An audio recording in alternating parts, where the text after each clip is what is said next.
Sometimes those of us that live in the real countryside, not the BBC's Country Files side, have to make tough decisions. Decisions that the majority of aunties refuse to understand, let alone be prepared to make. In this film, farmer Andy Crow is faced with not one, but two deer dilemmas. Number 1. Meet Venny, short for venison. She's a young fallow fawn and she's gorgeous. Andy discovered her when he was out spraying a few weeks ago. Doe gets up, runs off. I could see there was a fawn there, so I stopped the tractor. Gets out and has a look where she got up from. Lo and behold, there's a young deer there, a fawn, probably hour, 2 hours old maximum. Of course, it's covered in chemical. Got two choices.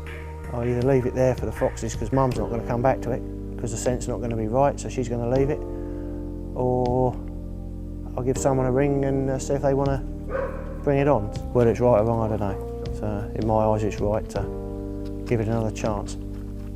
They have a better life than these deer will here, because if the deer that are here, as soon as they come into season, they will know about it. What would you do? He's experienced enough to know that there's a very good chance she is going to perish. We've done films where red calves are tagged, then left for the mother to return. However, a covering of a fungicide is slightly different from limited human handling. Should he have left her in the hope the mother comes back for her? Should he have left her for the foxes? I did exactly the same last year. I left one and went back and checked the next day, and you could see the fox had it. There's all bits of the hoof and that were all still there, so I knew that's what would happen this time. It happens all the time, so I thought, well, give it a chance. The big softy knew of someone suitable who had the space and the time to look after Venny and give her a safe home. Now let's move on to deer dilemma number 2, deer control out of season. Andy's crops are ahead of the game. His wheat is probably 2 to 3 weeks early, and he's not the only one who knows it. The local fallow population have found it too. And now the wheat's just coming to its own. It's filling right out.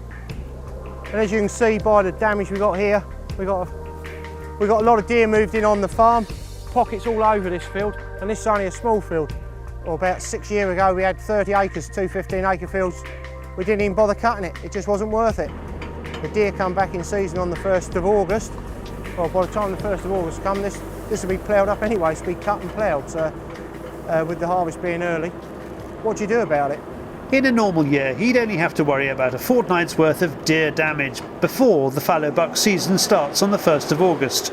But this year, it's going to end up being 5 weeks, and he's worried it's literally going to cost him dear. It seems to be a bit of a grey area. No one seems to say, yeah, you can shoot them out of season.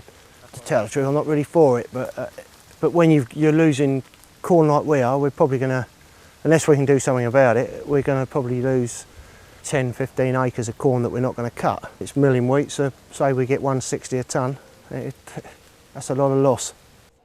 We filmed Dom a couple of years ago shooting a couple of prickets on this very field.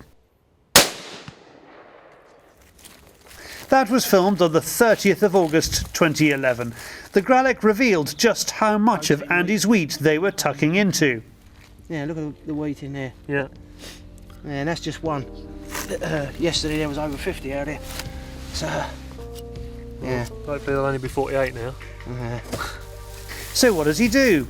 The National Farmers Union has given him the thumbs up to shoot out of season, but there are conditions. If he falls foul of any of those, he could be in a lot of trouble.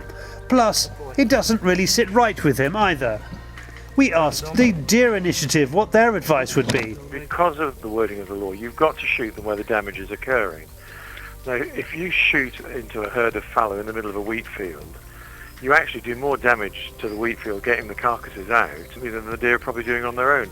As an organisation, we are not adverse to shooting out season or shooting at night, and we're seeing more and more night shooting as a consequence of damage to crops and public safety and all sorts of other issues. And I think that trend is likely to continue. The defence is there, and it's a defence, not an exemption. So it's not like having a general licence where you can simply go ahead and do it.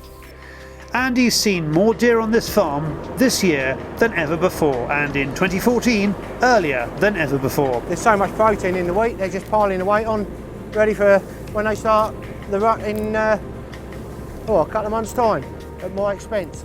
We finish with Venny, who is now very much part of the family, sleeping and playing with the dogs and cats.